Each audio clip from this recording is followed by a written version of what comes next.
I thank the President for recognizing me, and will speak and then look forward to hearing the remarks of my good friend from Iowa. You know, I agree with the central premise of what Mr. Wyden had to say.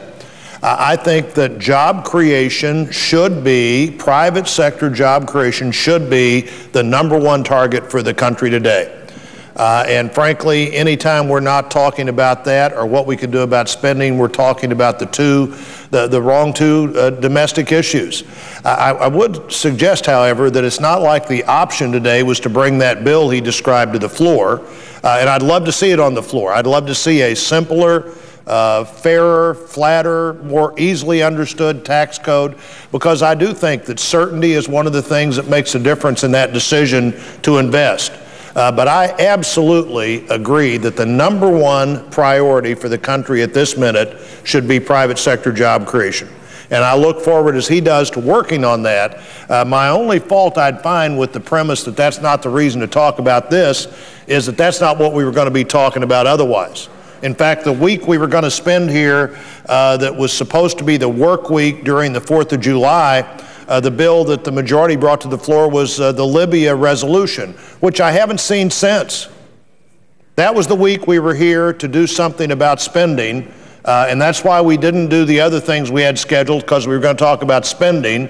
And the bill that the majority was going to bring to the floor was the Libyan resolution, which was the most important thing in the world apparently that day, and we haven't seen it since that day. And so while I agree that job creation matters, I don't agree that it doesn't matter how much the federal government spends. In fact, I think there's a lot of difference in a country where the federal government's spending $1 out of $4 that the country can produce in goods and services, or $1 out of $5. And now we're spending $1 out of $4. For 40 years before 2008, we spent $1 out of $5.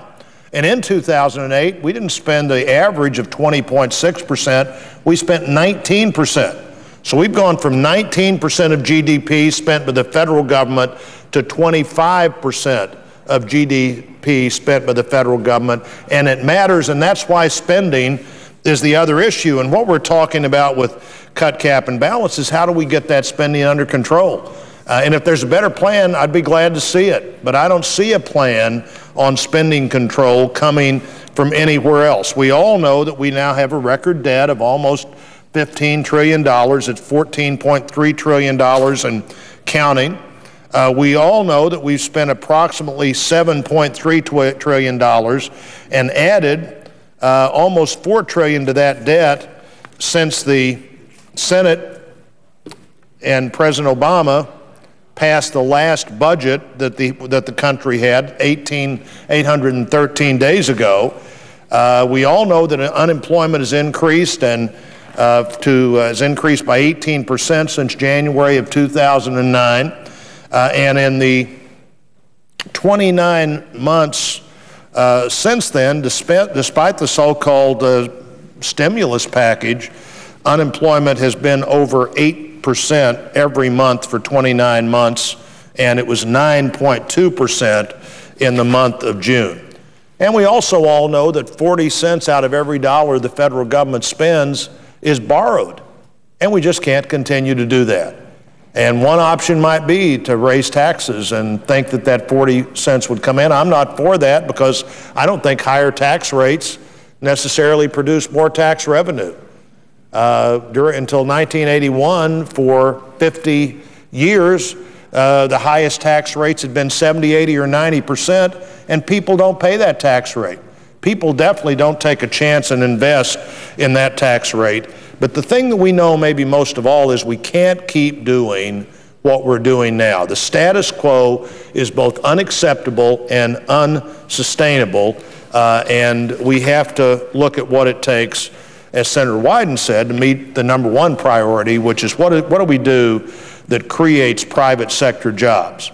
And I think that getting federal spending under control is something that the moment of August 2 creates an opportunity for us to talk about and do. Now, why was I one of the first co-sponsors of Cut, Cap, and Balance?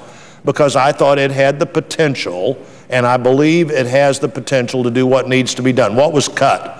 Cut was to go back, not to 1980 spending levels to go back with non-defense discretionary to 2006.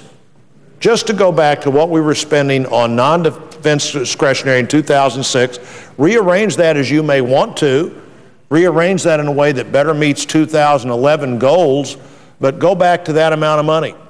And to then set caps, and by the way, they were in virtually all cases growing caps in various categories of government spending for the next 10 years and work within those caps, but know every year what we were going to spend.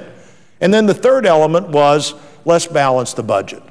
And while I've always been for the balanced budget and a balanced budget amendment, I believe now more than I ever have that it is the tool that ensures not just 5 years from now, but 55 years from now, that we just have to simply get the resources of government and the expending of government in place. 49 states, including my state, including Missouri, have a balanced budget amendment. Every family at some point or another has to deal with the reality of a balanced budget amendment, and these provisions take us in the right direction. Now, President Obama has said he'd veto this bill if it passed. It's already passed the House. If it would pass the Senate this week, I don't know that the president would veto it if he really was faced with those options, but he said he would. I guess we might have to test that, but we shouldn't not vote for this because the president said he's going to veto it. We should vote for this because it is the right thing to do to get the spending of the federal government under control. Missourians deserve better. Americans deserve better.